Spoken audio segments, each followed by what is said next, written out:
Llegaba el verano y el monitor de mi gimnasio me enseñó un ejercicio nuevo en mi vida, con el que perdí todos los kilos que me sobraban.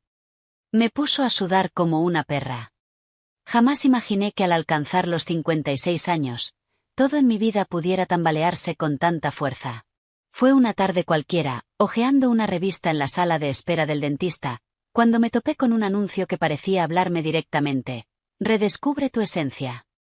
No era nada espectacular, un lema más de esos que prometen revoluciones personales, pero esas palabras se me quedaron grabadas, como si me hubiesen sacudido el alma. Llevaba años atrapada en una rutina gris, anestesiada emocionalmente. Mi relación con Jaime, aunque cordial, se había convertido en una coreografía sin alma. Desayunos mudos, cenas sin mirarse y camas separadas por costumbre más que por decisión. Cada jornada era una repetición mecánica de la anterior, y la sensación de que se me escapaba la vida era cada vez más punzante. Me veía en el espejo y no reconocía a esa mujer apagada que devolvía la mirada. Fue entonces cuando, casi por impulso, me apunté a un centro deportivo que habían abierto a pocas calles de casa. No lo pensé demasiado. Simplemente lo hice. Lo que no podía prever era que aquella decisión tan aparentemente trivial acabaría sacudiendo cada cimiento de mi existencia. Recuerdo perfectamente la primera vez que crucé la puerta de aquel gimnasio. Todo me resultaba ajeno. El estruendo de la música, el vaivén de cuerpos disciplinados, los espejos devolviendo imágenes que me intimidaban. Pero fue entonces cuando lo vi. Leo, el monitor de ciclismo indoor, irradiaba una energía difícil de describir. No era solo atractivo, era magnético. Su sonrisa me atravesó como un rayo. Desde la primera clase, me trató con una atención inusitada, corrigiendo mi postura con un toque suave, animándome con palabras cálidas. Me sentí vista por primera vez en mucho tiempo. Pronto empecé a asistir más seguido, con la excusa del ejercicio, aunque la verdadera motivación era otra. Verle. Escucharle. Sentir esa chispa que creía extinta en mí. Leo me buscaba con la mirada, me dedicaba cumplidos, diseñaba rutinas a medida que siempre incluían un par de minutos extra de conversación al final. Y cada uno de esos momentos alimentaba una parte de mí que llevaba demasiado tiempo en silencio. Me sentía deseada. Viva. Y eso era un veneno dulce del que no podía, ni quería, escapar. Una tarde, tras una clase especialmente intensa, me propuso quedarme un rato para una sesión de estiramientos personalizada. La sala estaba medio vacía, la luz tenue, y la tensión se podía cortar con un cuchillo. Se acercó tanto que podía sentir el calor de su cuerpo. Sus manos recorrieron mi espalda mientras me ayudaba a estirar, y un escalofrío me recorrió entera. No fue solo un toque. Fue una declaración muda. Las respiraciones entrecortadas, las miradas que se demoraban más de la cuenta, todo nos empujaba a un abismo del que ya no sabía si quería escapar. Volví a casa aquella noche como flotando, una mezcla confusa de culpa y euforia latiendo en el pecho. Jaime, como siempre, dormía frente al televisor, ajeno a la tormenta que se estaba gestando en mí. No sabía exactamente en qué momento había cruzado la línea, pero sí sabía que ya no había vuelta atrás. En lugar de frenarlo, me lancé aún más. Leo y yo empezamos a vernos fuera del gimnasio, al principio con la excusa más inocente del mundo, un café rápido después de clase, para comentar la rutina, decía él, o para planificar la próxima sesión. Yo fingía que me lo creía, aunque en el fondo sabía que aquellos encuentros tenían poco de casuales. Nos citábamos en una pequeña cafetería con ventanales amplios y mesas de madera desgastada, el tipo de sitio que huele a bizcocho casero y conversación tranquila. Al principio hablábamos de temas triviales, películas, música, lo cansado que estaba el barrio últimamente. Pero poco a poco, las palabras empezaron a adquirir otro tono, más íntimo, más sugerente. Después vinieron los paseos por el Retiro. A esas alturas ya no necesitábamos una excusa. Simplemente nos gustaba estar juntos. Caminábamos sin rumbo, perdiéndonos entre senderos y hojas secas, y a veces nos sentábamos en un banco solo para mirar a la gente pasar. Él me hablaba de su infancia, de sus viajes, de su pasión por el deporte. Yo le contaba cosas que no había compartido con nadie en años. Había una ligereza entre nosotros, una sensación de complicidad que me resultaba adictiva. Me sentía como una adolescente atrapada en un juego de miradas, gestos y silencios cargados de intención. Una tarde, mientras paseábamos cerca del Palacio de Cristal, empezó a llover sin previo aviso. Nos refugiamos bajo un árbol enorme, riéndonos como dos críos empapados. Fue ahí, bajo aquel cielo gris y entre gotas, donde por primera vez me tomó de la mano. No dijo nada. Solo la cogió, con suavidad, como si lo más natural del mundo fuera que estuviéramos así, enlazados. Sentí un vuelco en el pecho.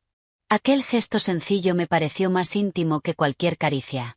Finalmente, llegó el día de la cena. Él eligió el lugar, un restaurante escondido en una callejuela tranquila de Lavapiés, con luces tenues y paredes llenas de fotografías en blanco y negro. Era acogedor, casi clandestino. La conversación fluyó como un vino suave. Todo parecía más cálido allí dentro. El mundo se había reducido a la mesa que compartíamos, a nuestras voces, a nuestras risas bajas y cómplices. Recuerdo cómo se me quedó mirando, largo rato, sin decir nada. Y luego, sin previo aviso, su mano buscó la mía sobre el mantel. Esta vez no hubo titubeos, no aparté la mirada. Dejé que sus dedos se entrelazaran con los míos, que su pulgar acariciara el dorso de mi mano con una ternura casi insoportable. En ese instante, supe que lo que había empezado como un juego se estaba convirtiendo en algo más profundo.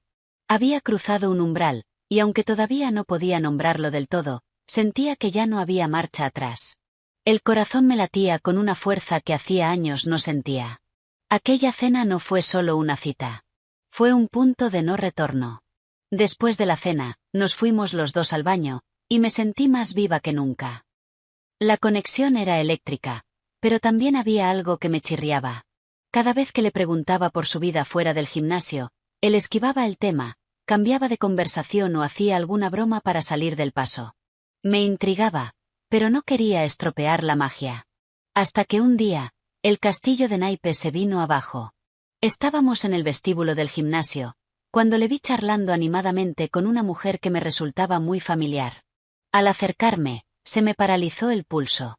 Era Laura, mi amiga de toda la vida, la de la universidad, mi confidente de siempre. Sonriente, me presentó a Leo como mi sobrino, el mayor de mis orgullos. Sentí como el suelo se abría bajo mis pies. Él me miró sin decir palabra, con una expresión difícil de leer, como si llevase tiempo esperando que ese momento llegara. No supe qué decir. Me fui sin despedirme, con un nudo en la garganta y un temblor en las manos. La traición me pesaba como una losa. No solo había engañado a Jaime, sino que había cruzado una línea moral que me revolvía por dentro. ¿Cómo había podido estar tan ciega? Días después, aún con la herida abierta y el pensamiento enredado, reuní el valor para enfrentarle. No fue fácil. Estuve dando vueltas alrededor del gimnasio durante casi media hora, con el corazón en la garganta y un nudo en el estómago.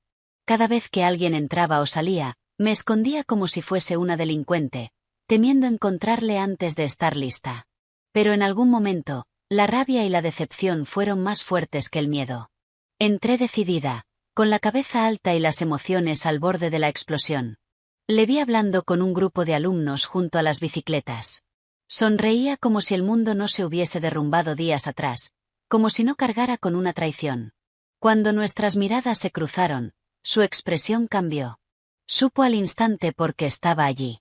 Se acercó despacio, con la misma cautela con la que uno se aproxima a una bomba a punto de estallar. «¿Podemos hablar?», le dije, sin rodeos. Asintió en silencio y me siguió a una de las salas vacías del fondo. Cerré la puerta y me giré para mirarle de frente. No tenía discurso preparado.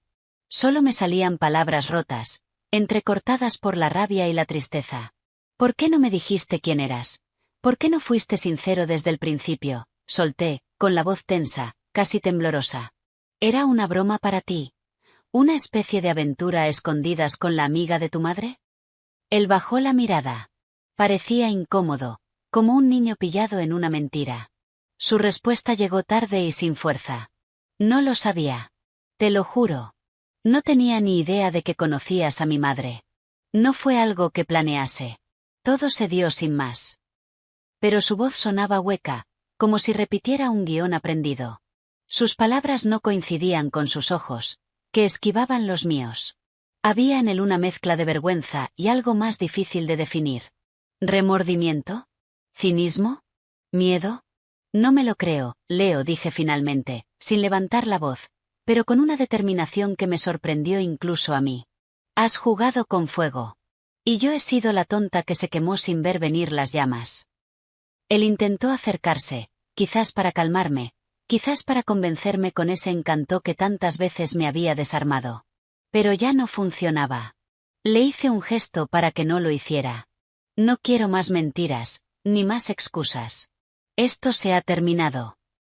Su rostro se tensó, como si no esperara que fuese tan tajante.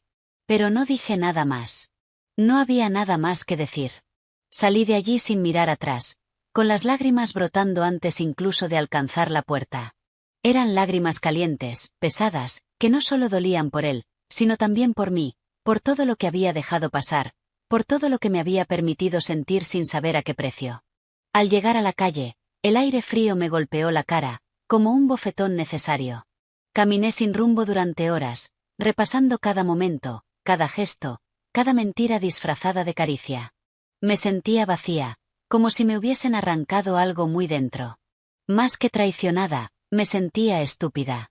Me había entregado a una fantasía sin ver los bordes afilados que la sostenían. Y sin embargo, una parte de mí seguía buscándole en cada esquina, en cada pensamiento. Aceptar que había sido un espejismo, una ilusión vestida de deseo, dolía más de lo que imaginaba. Pero era el primer paso para volver a ser yo. Para recuperar la dignidad que, durante semanas, había quedado sepultada bajo sus sonrisas y sus silencios. Al llegar a casa, aún con el rostro húmedo por las lágrimas y la mente saturada por todo lo vivido, empujé la puerta con una mezcla de miedo y cansancio. No esperaba nada. O quizás sí, el mismo silencio de siempre, Jaime dormido en el sofá, la televisión murmurando de fondo como un testigo indiferente de nuestra rutina rota. Pero me encontré con una escena que me descolocó por completo. La cocina, normalmente apagada a esa hora, estaba llena de una luz cálida, tamizada por las velas que había repartidas por la encimera y la mesa. Sonaba de fondo un viejo disco de boleros, uno de esos que solíamos poner cuando aún nos buscábamos con deseo. El aroma a comida casera llenaba el aire. Jaime, con su delantal de cuadros y expresión nerviosa, removía algo en una olla como si se le fuera la vida en ello. Cuando me oyó entrar, se giró con una sonrisa pequeña, insegura, casi infantil. Pensé que podríamos recuperar algo de lo que teníamos, murmuró, con esa voz suya tan serena, tan distinta a todo el ruido que había vivido últimamente. Y entonces lo supe. Fue como una revelación, como si una parte de mí que había estado adormecida despertara de golpe. No se trataba solo de pasión o deseo. Lo que me había empujado a salir, a buscar fuera, era la necesidad desesperada de sentirme viva, sí, pero también de encontrar una conexión que había dejado morir en casa sin atreverme a mirarla de frente. Había estado culpando al tiempo, a la rutina, a él, sin asumir que, en el fondo, yo también había dejado de luchar. Me había rendido sin dar batalla. Jaime me miraba con unos ojos distintos, cargados de una ternura que hacía mucho no veía. No era el hombre ausente que se había vuelto parte del mobiliario. En ese momento era alguien que, pese a todo, seguía queriéndome. Alguien que, con todas nuestras heridas y silencios, estaba dispuesto a intentarlo. Me acerqué despacio, como si ese instante fuera frágil, como si un gesto brusco pudiera romperlo todo. Me senté a su lado, sin saber muy bien qué decir. Él sirvió la cena sin preguntar, sin reproches, sin una sola palabra de juicio. Solo había en él una espera tranquila, una fe suave en que todavía quedaba algo que rescatar. Comimos en silencio, pero no fue el silencio incómodo de los últimos años. Era otro tipo de silencio. Uno que hablaba. Que decía, estamos aquí, juntos, y eso ya es algo. Cada bocado era un intento. Cada mirada cruzada, una posibilidad. Esa noche no hubo grandes discursos, ni confesiones, ni promesas exageradas. Solo una velada compartida, un puente tendido entre dos personas que, durante demasiado tiempo, se habían convertido en extraños. Cuando apagamos las luces, no nos fuimos a cuartos separados. Nos acostamos en la misma cama, sin necesidad de tocar ni decir nada más. Mientras me acomodaba bajo las sábanas, sentí una punzada de tristeza por todo lo que había perdido, pero también una chispa tímida de esperanza. Tal vez no era tarde del todo. Tal vez lo que buscaba con desesperación en los brazos de otro, podía, con trabajo y honestidad, reconstruirse aquí, donde una vez existió de verdad. Y en ese silencio compartido, entendí que amar de verdad no es saltar al vacío por alguien nuevo, sino quedarse y aprender a mirar de nuevo lo que creías conocer. Aunque duela. Aunque cueste. Aunque tengas que empezar desde cero. Leo desapareció sin dejar rastro, como si nunca hubiera existido. Me dejó una pregunta que aún me ronda. ¿Fue real para él o solo una distracción? No tengo respuesta. Pero sí tengo una certeza. Nunca volveré a perderme buscando lo que creía perdido, cuando tal vez siempre estuvo aquí, a mi lado.